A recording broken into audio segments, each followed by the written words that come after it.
क्या होगा जब मिल बैठेंगे तीन यार? वेल मुझे उनका तो नहीं मालूम, लेकिन जब एलन, फिल और स्टू एक साथ आएंगे तो इनकी मिसालें लिखी जाएंगी। हैंगओवर मूवी ट्रिलॉजी अपने सस्पेंस, एडवेंचर और सिचुएशनल कॉमेडी की वजह से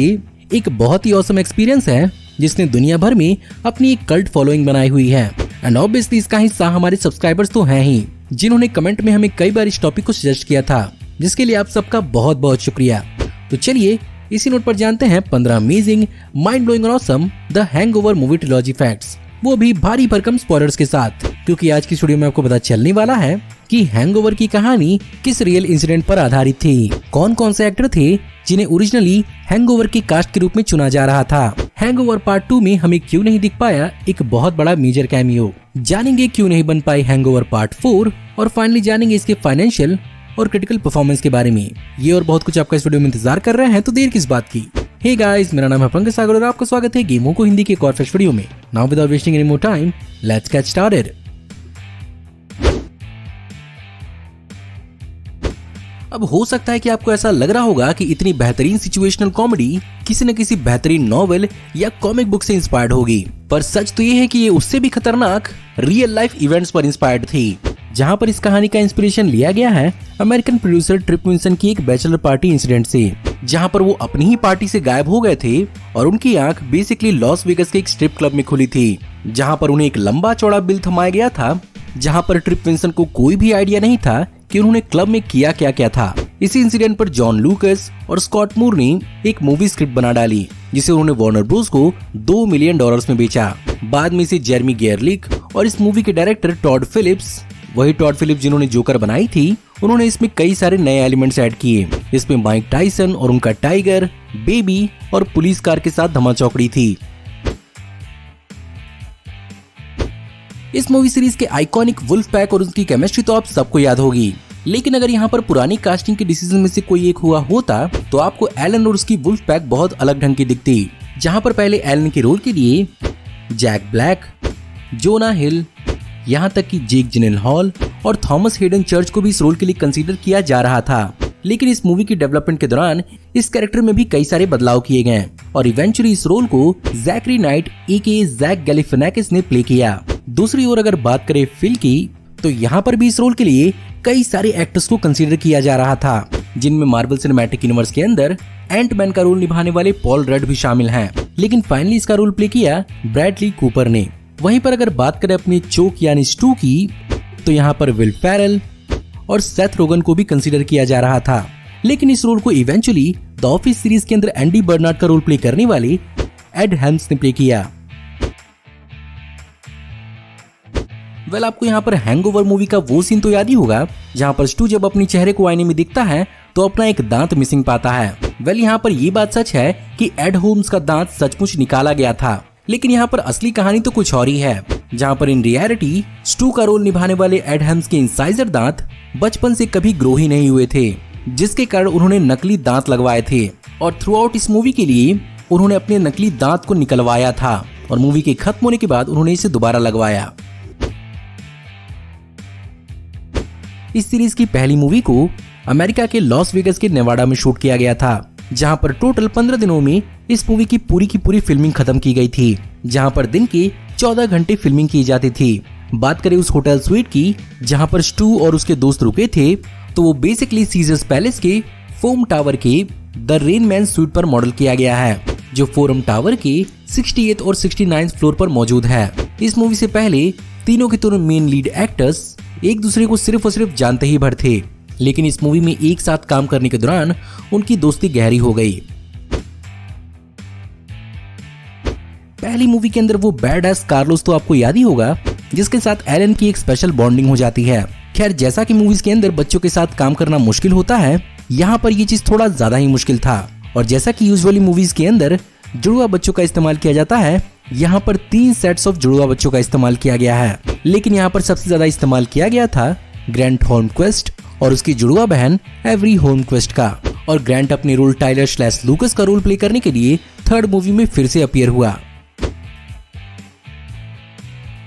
पहली मूवी के अंदर डग के ससुर जी की कार यानी 1965 मर्सिडीज बेंज 220 एसी की इस मॉडल की 5 गाड़ियों का इस्तेमाल हुआ था, जिनमें से 2 गाड़ियों को डिस्ट्रॉयड लुक दिया गया था और जिन लॉट के अंदर इस गाड़ियों को रखा गया था वहीं से एक डिस्ट्रॉयड कार चोरी हो गई थी। और मूवी के ड्राइविंग सीन्स के दौरान जब पुलिस ने लॉस वेगस के अंदर ट्रैफिक को होल्ड किया था, उसी ट्रैफिक में इस चोरी की हुई कार को भी स्पॉट किया गया और फाइनली वहां से इस कार को रिकवर किया गया। दूसरी ओर मूवी में इस्तेमाल की हुई 2 परफेक्ट कंडीशन वाली कार्स को ऑक्शन किया गया और इनमें से एक कार को ईवी पर $95,000 में बेचा गया।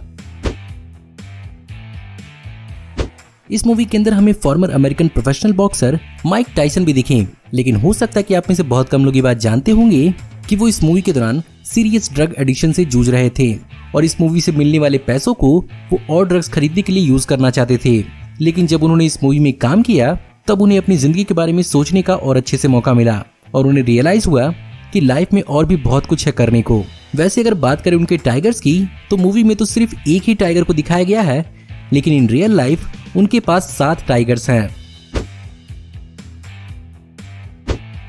पहली मूवी की टेस्ट स्क्रीनिंग वार्नर ब्रोस के लिए इतनी ज्यादा बेहतरीन साबित हुई थी कि उन्होंने इस मूवी के रिलीज होने के 2 महीने पहले ही इसकी सीक्वल को अनाउंस कर दिया, जिसके कारण टॉड फिलिप्स और बाकी के सारे एक्टर्स अपने रोल में वापस आए। साथ ही साथ इन्हें बहुत ही भारी भरकम पेमेंट भी दी गई, जिसके बारे में हम वीडियो में आगे बात करेंगे। लेकिन वहीं पर थर्ड मूवी में काम करने के लिए सारे के सारे कास्ट ने इसी कंडीशन पे अग्री किया कि वो थर्ड मूवी में तभी काम करेंगे जब फोर्थ मूवी नहीं बनेगी, और इसी तरह से इस मूवी की ट्रिलॉजी को रिलीज किया गया।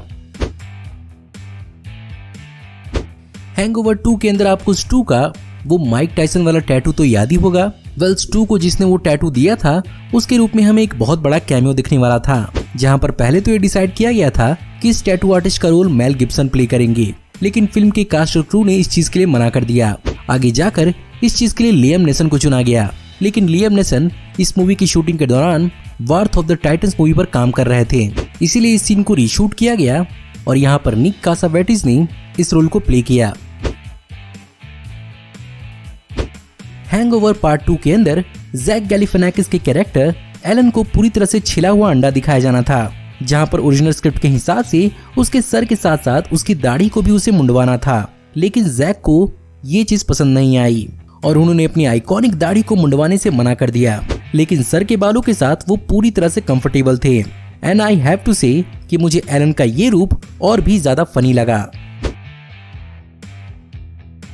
हैंगओवर 2 में एक ट्रैफिक चेज सीक्वेंस के दौरान एड होम्स के स्टंटमैन स्कॉट मैक्लेन को एक बहुत ही सीरियस एक्सीडेंट का सामना करना पड़ा, जहां पर इस सीन की शूटिंग सुबह 3 बजे हो रही थी और इस एक्सीडेंट में स्कॉट मैक्लेन के सर पर बहुत भारी चोट आई थी और तो और उन्हें करियर डिफाइंग ब्रेन डैमेज का भी सामना करना पड़ा और उनकी रिकवरी के लिए उन्हें हॉस्पिटल में 1 महीने तक इंड्यूस्ड कोमा में रखा गया था और हॉस्पिटल में 2 महीने बाद उठने के बाद उन्होंने वार्नर ब्रोस पर केस ठोका और वार्नर ब्रोस ने उनके मेडिकल खर्चे के लिए उनके साथ सेटलमेंट किया। हैंगओवर 3 के दौरान स्टू का रोल प्ले करने वाले एड होम्स को अपने इस मूवी और अपने ऑफिस सीरीज के बीच में बहुत ज्यादा जगल करना पड़ा था, जहां पर ऑफिस सीरीज के अंदर उनके कैरेक्टर एंडी बर्नार्ड को शो में मैनेजर बनाया गया था, लेकिन इस मूवी के लिए जैसा कि वो पहले ही कमिटेड थे, द ऑफिस सीरीज के राइटर्स ने इस मूवी को कंप्लीट करने के लिए उनके कैरेक्टर को सीरीज में छुट्टी पर भेज दिया और इसी वजह से वो हैंगओवर 3 पर अपना पूरा ध्यान दे पाए। वहीं पर डायरेक्टर टॉड फिलिप्स का भी कैमियो हमें पहली और तीसरी मूवी के अंदर भी देखने को मिला था, जहां पर वो पहली मूवी के अंदर एक लिफ्ट में किसी औरत के साथ आपत्तिजनक हालत में दिखे थे, वहीं थर्ड मूवी के अंदर वो उस होटल रूम में दिखे थे जहां से चाओ हमें पैराशूट से ग्लाइड करते हुए दिखा था और दोनों ही मूवी में उन्हें द क्रीप के नाम से क्रेडिट दिया गया है। अब चलिए बात करते हैं इस एक्सेंट्रिक मूवी सीरीज के कास्ट और डायरेक्टर के सैलरीज के बारे में। पहली मूवी पर काम करने के लिए डायरेक्टर टॉड फिलिप्स ने अपनी पेमेंट को रिफ्यूज कर दिया था। इसके बजाय उन्होंने मूवी की टोटल कमाई का एक परसेंटेज मांगा था, जो ऑफ कोर्स मूवी के सक्सेसफुल होने के बाद उन्हें पे किया गया। दूसरी मूवी में यही चीज बाकी के एक्टर्स के साथ भी किया गया और उनके पे चेक्स के ऊपर मूवी के टोटल ग्रॉस का एक परसेंटेज दिया गया। वहीं पर तीसरी ओर हैंगओवर पार्ट 3 में कास्ट मेंबर्स तीसरी मूवी के लिए रिटर्न नहीं करना चाहते थे और उनके हिसाब से स्टोरी रेपिटेटिव लग रही थी, जिसके कारण प्रोडक्शन ने उन्हें उनके $15 मिलियन के पेमेंट पर एडिशनल मूवी की कमाई का एक परसेंटेज दिया और इस कहानी को यहीं पर खत्म किया।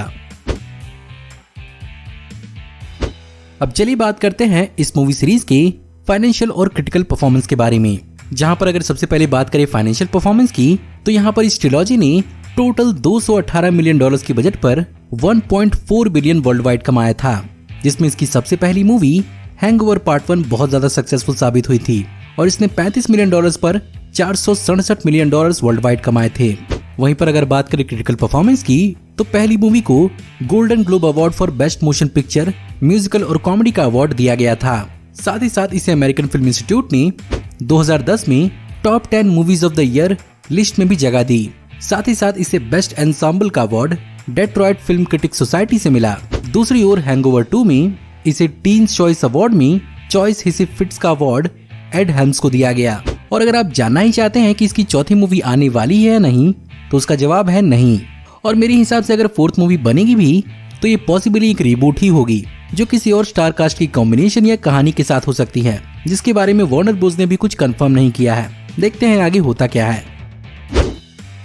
तो गाइज, ये थे 15 अमेजिंग माइंड ब्लोइंग और awesome the hangover movie facts. मैं उम्मीद करता हूँ कि आपको इस ट्रिलॉजी की तरह ही आज की हमारी 15 फैक्ट की वीडियो भी पसंद आई होगी। और अगर आपको आज की वीडियो पसंद आई हो तो इस वीडियो को लाइक जरूर करिएगा। साथ ही साथ मुझे कमेंट में जरूर बताइएगा कि आपको इस वीडियो में बताए हुए कौन कौन से फैक्ट जानकर बहुत ज्यादा हैरानी हुई। साथ ही साथ आप इस सीरीज से जुड़े हुए और कौन कौन से फैक्ट जानते हैं। हमारी ऐसे ही आने वाली ऑसम वीडियोस को देखते रहने के लिए हमारे चैनल को सब्सक्राइब करिए, बेल वाले आइकन को दबाइए और हमारी वीडियोस को बिना मिस किए एंजॉय करते रहिए। और अगर आप चाहें तो इस वीडियो के लिंक को अपने दोस्तों ग्रुप्स के बीच में जितना हो सके उतना शेयर करें। Thank you for watching, see you in the next video. Till then take care, good bye.